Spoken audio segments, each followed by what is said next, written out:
perhaps the score not entirely indicative of how it went, just based on the amount that you guys generated offensively, but then again, they capitalized on their chances. I mean, why did it go the way it did tonight, from your perspective?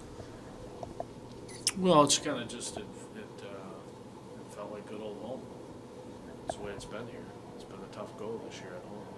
And, I don't think anyone can put a hand on it. Like, this is the reason why. Obviously, we had 2 moments of truth in the first period, and we made 2 huge mistakes, and we're down 2-0.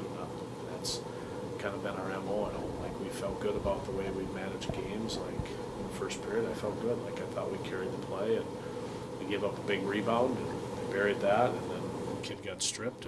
One of our rookies got stripped, and they buried that, and then we're playing catch-up, and it's tough this time of year to play catch-up.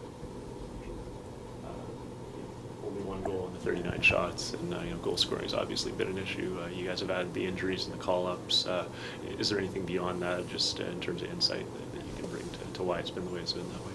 No, I mean, I'm a historian, so the history tells us we're the 2nd lowest scoring team in the league, and there's no mistake as the reason why. I mean, there has been a time this year when we've been able to score goals, but we haven't had that lineup since early December. Like, it's been a long time. But now as we get players back, everybody feels like, oh, this could be the old Heat team. Well, that takes time again. Like, unfortunately, it takes time. And I'm really not crazy about our first 2 lines chemistry. Like, we don't have great chemistry. We keep managing in new players all the time.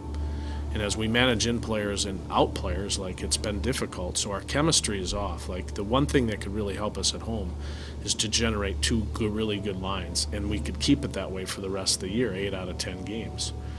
That's partly the staff's job, but that's partly the fact that, like, if this group can now stay together, we don't lose anybody, like, then it's better for our team. I just think that's really important. I like the fact that we generate a lot of offense today. I thought we did some nice things. But we had some push, but never push back. Like, our chemistry's off. Like, we had no push back. And at this time of year, you need that push back. So we didn't have it tonight. I thought we had good push, but no push back.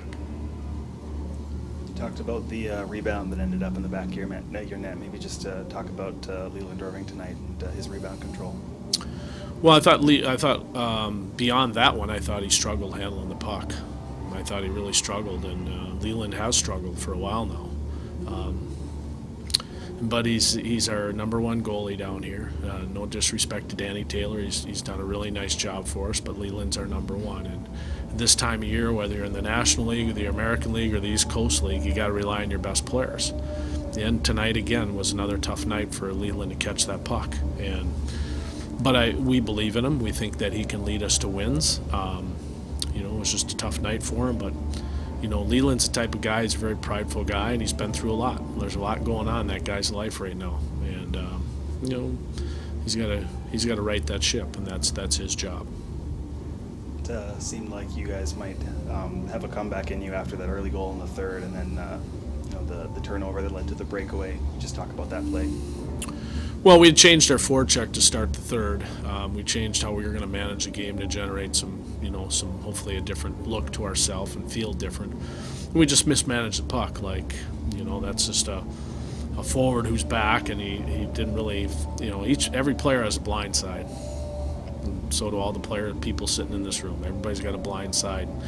He didn't see the play the way that we'd like him to see, or you'd like him to see, and he put a puck in a position he shouldn't have, and that cost us a goal. San Antonio went from 9th to 5th with that win tonight. In the dressing, I'm sure for you it makes no difference the way you coach, but for the players in the dressing room, does that weigh on them, knowing that one game they could drop out of contention?